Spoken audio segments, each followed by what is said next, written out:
महाराष्ट्रात पुन्हा विक्रमी परकीय गुंतवणूक, देशाच्या 40% गुंतवणूक एकट्या महाराष्ट्रात.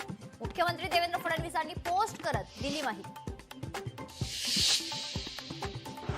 2019 मध्ये ठाकरेंनी आम्हाला धोका दिला, पण राजकारणात वाट शोधावी लागते. मुख्यमंत्री देवेंद्र फडणवीसांचा उद्धव ठाकरेंना टोला.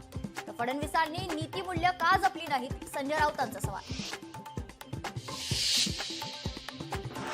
वैष्णवी हगवणेच्या पती, सासू आणि नंदेला 14 दिवसांची न्यायालयीन कोठडी, शिवाजीनगर न्यायालयाचा निर्णय. वैष्णवी हगवणे मृत्यू प्रकरणी जालिंदर सुपेकर यांना गृह विभागाचा दणका.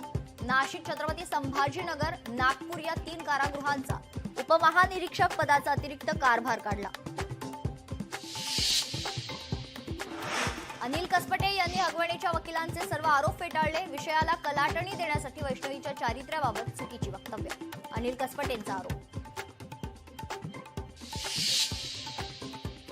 देशात कोरोनाचे तब्बल 1252 रुग्ण. केरळमध्ये सर्वाधिक 430 नवे रुग्ण, तर महाराष्ट्रात 383 रुग्ण, 6 जणांचा मृत्यू.